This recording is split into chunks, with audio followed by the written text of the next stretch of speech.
Okay, and we are live. Welcome, mamas, to the Mama and Baby Nutrition Support Group. My name is Alex Gardner. I am a registered and licensed dietitian nutritionist, and I specialize in fertility, prenatal, and postpartum nutrition. If you're new to the group, welcome.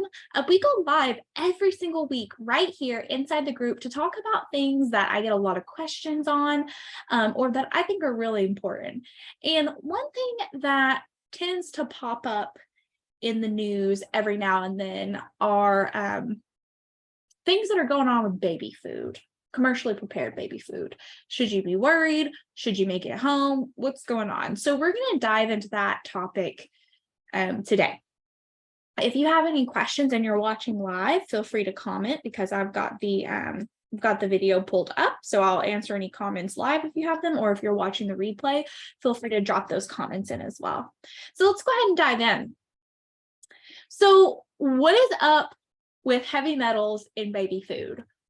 Why is that even a thing? Well, you might be shocked when you first hear that. I know I was. I'm like, how are we allowing that to happen? But what's actually happening is that heavy metal is naturally found in Earth, on Earth, in Earth, everywhere, okay? It's found in the soil, it's found in the water, it's found in the air. So it's not that manufacturers of baby food are maliciously adding heavy metal to baby food, or they're doing something abnormal for there to be high levels of lead or cadmium or mercury or arsenic or things like that, which of course you don't want your baby to be eating, but they're not adding those things to baby food. It's in the soil that the food is grown in. So if you were to make this baby food at home, it's going to contain roughly the same amount, okay? So bottom line is making baby food at home might not actually reduce the heavy metal concentration. So if that's what you're worried about, it's not the packaged baby food per se, it's the actual produce itself that is grown with the heavy metals. So organic farming practices can reduce the probability of heavy metal or of higher heavy metal concentrations, but you really don't know unless you test the soil that the food is actually grown in.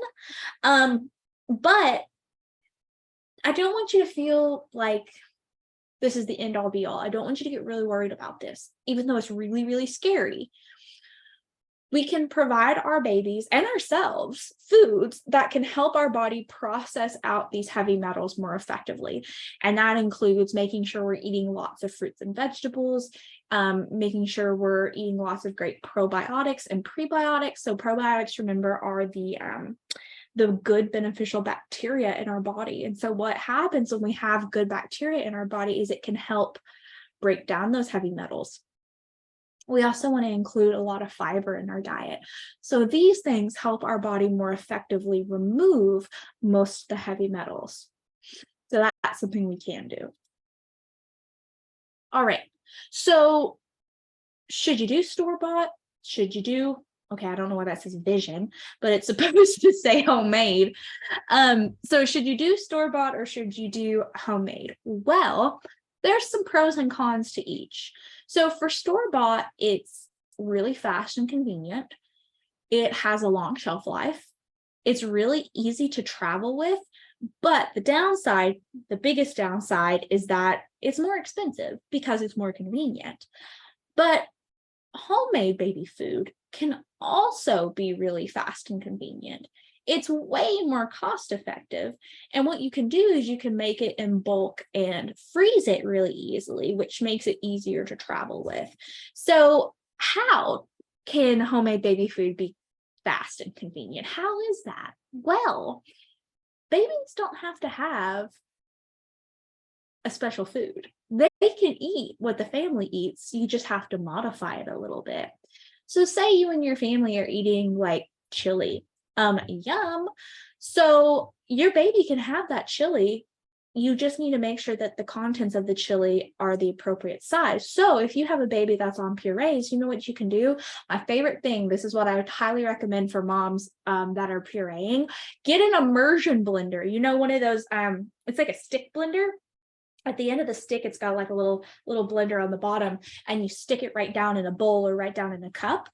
I highly recommend that. So whatever you're eating as a family, you can just put it in a little bowl, stick that immersion blender in there, and make it a puree. Your baby can absolutely have everything that your family is having, as long as it's safe, texture-wise. So if you guys are having chili, your baby can have chili. Just blend it up a little bit.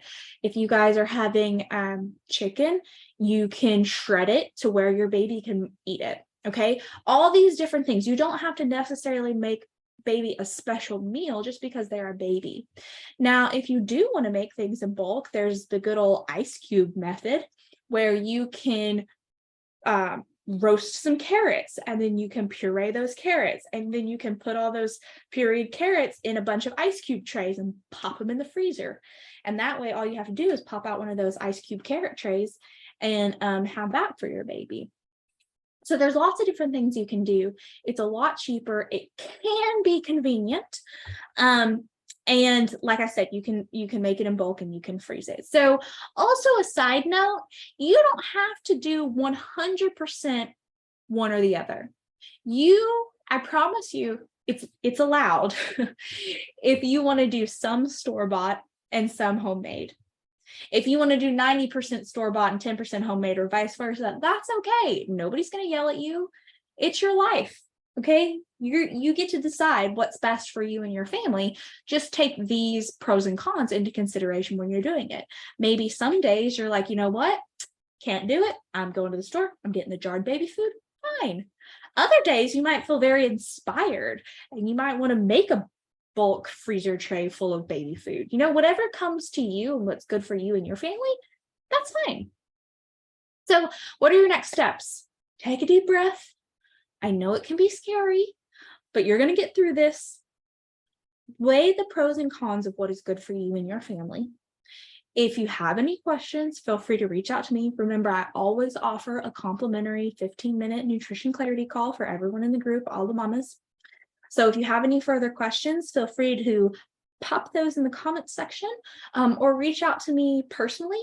Shoot me a message. I always respond. And mamas, if you have any further topics that you'd like us to discuss in the group, shoot those ideas my way as well. I want to make sure that these trainings are super valuable for you. And I'm not just kind of talking to nobody. So at least somebody can enjoy it and get some information out of it. So mamas, I hope you enjoyed tonight's live stream, and I look forward to seeing you all next week. Bye, mamas.